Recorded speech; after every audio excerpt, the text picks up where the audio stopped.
Halo sahabat Indo Newspaper. Oke, lagi kabar yang cukup panas datang lagi dari negara kita Indonesia. Sebagai salah satu negara yang paling aktif menentang tindak tanduk Israel di jalur Gaza Palestina, kini akhirnya didesak untuk segera menyeret negara Israel pimpinan Bapak Netanyahu ini ke pengadilan internasional, guys. Nah, hal ini pun terkait dengan rumah sakit Indonesia yang didirikan dari hasil sumbangan rakyat dan pemerintah Indonesia yang kini telah menjadi bulan-bulanan berbagai macam amunisi Israel. Bahkan militer Israel ini pun kembali memperingatkan orang-orang yang masih bertahan di rumah sakit Indonesia, para pasien dan staf medisnya agar segera keluar dan pindah dari rumah sakit tersebut. Bahkan hanya dalam waktu 4 jam saja, guys. Semakin lama militernya pun kini semakin mengganas. Kayaknya mau digilas habis nih, guys, semuanya. Ngeri-ngeri sedap ya, guys. Nah, lantas bagaimanakah desakan kepada Indonesia untuk segera menyeret negara Israel ke pengadilan internasional ini? Apa bisa ya, guys? Oke, lanjutkan lagi videonya sampai habis, guys. Oke, dikutip dari banyak sumber berita berikut, usulan dan desakan kepada Indonesia untuk segera menyeret Israel ke pengadilan internasional ini pun dilontarkan langsung oleh Duta Besar Palestina untuk Indonesia, yaitu Bapak Juhair Al-Sun, yang mengatakan bahwa Indonesia berhak menuntut Israel ke pengadilan internasional. Pasalnya, pasukan militer Israel ini pun telah membombardir rumah sakit Indonesia di jalur Gaza, guys. Dan tampak dalam video berikut, rumah sakit Indonesia ini pun telah dikepung dan dikelilingi oleh tank-tank Merkava dari Israel. Situasi yang sangat-sangat mengerikan. Nah, pernyataan Duta Besar Palestina kepada Indonesia ini pun diutarakan saat beliau menghadiri acara Introductory Meeting International Summit of Religious Authorities di Hotel Shangri-La, Jakarta pada Selasa 21 November 2023 kemarin, guys. Beliau menegaskan bahwa Indonesia kini mempunyai hak untuk melapor ke High Court atau pengadilan internasional untuk menyeret pemerintah Israel pimpinan Bapak Netanyahu yang kini telah menyerang rumah sakit Indonesia, ujarnya. Mr. Juhair Al-Sun ini pun juga menyinggung bahwa rumah sakit Indonesia bukan yang pertama diserang Israel, karena sebelumnya agresi Israel ini pun juga telah menargetkan fasilitas kesehatan yang lain di Gaza, termasuk rumah sakit Al-Shifa yang merupakan rumah sakit terbesar di wilayah itu, sehingga kini akhirnya menjadi lumpuh total, guys. Dan akibat semua kekacauan ini, Dubes Palestina ini pun meminta Indonesia segera menyeret Israel ke pengadilan internasional untuk diadili.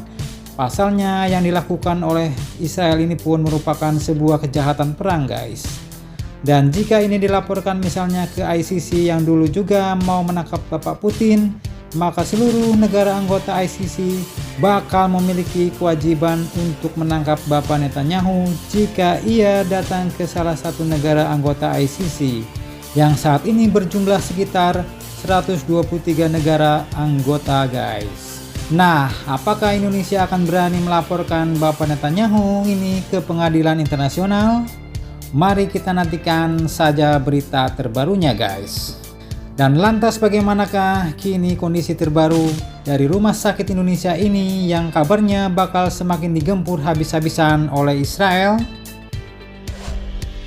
Oke, dikutip dari banyak sumber berita berikut, militer Israel pun kini sepertinya bakal menghantam habis-habisan rumah sakit Indonesia, guys. Pasalnya baru-baru ini pemerintahan Israel pun dilaporkan telah memerintahkan untuk segera mengevakuasi seluruh pasien dan petugas medis yang ada di rumah sakit Indonesia hanya dalam waktu 4 jam ke depan.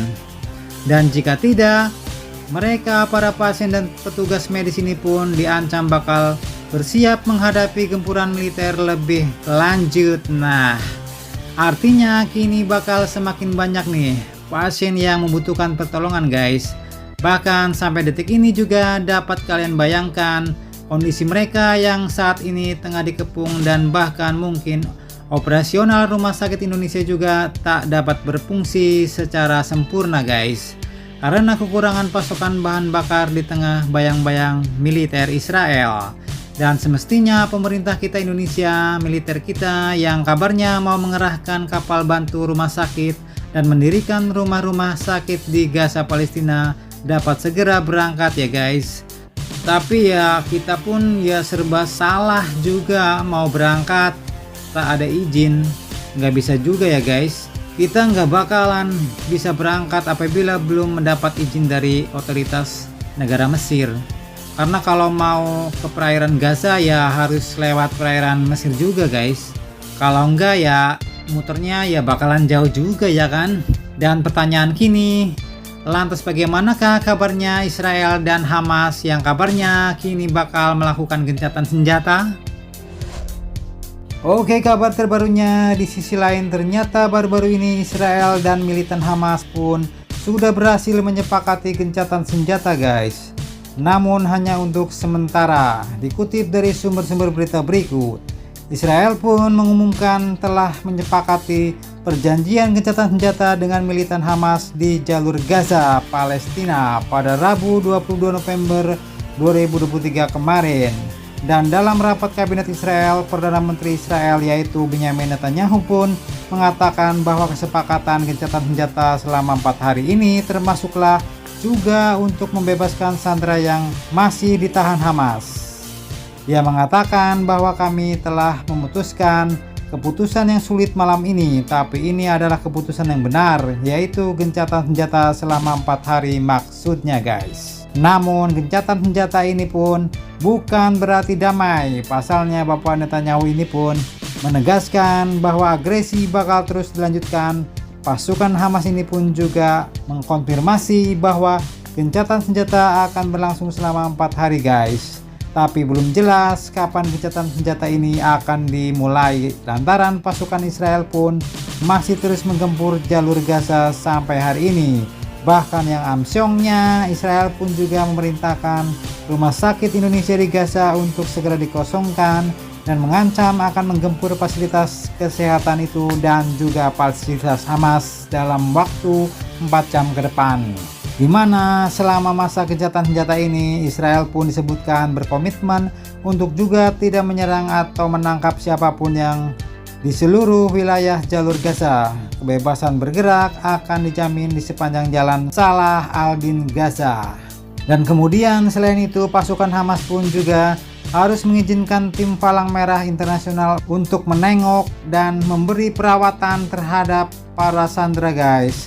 Dan kemudian sisi lain pihak Israel pun meminta pembebasan setidaknya 50 sandera dan total sekitar 200 orang yang masih ditahan oleh Hamas, termasuk perempuan, anak-anak dan warga asing seperti orang Amerika Serikat. Nah, mari kita doakan agar gencatan senjata selama 4 hari ini dapat membuat pasukan internasional masuk dan segera menghentikan perang di wilayah tersebut sehingga menjadi damai kembali ya guys, amin.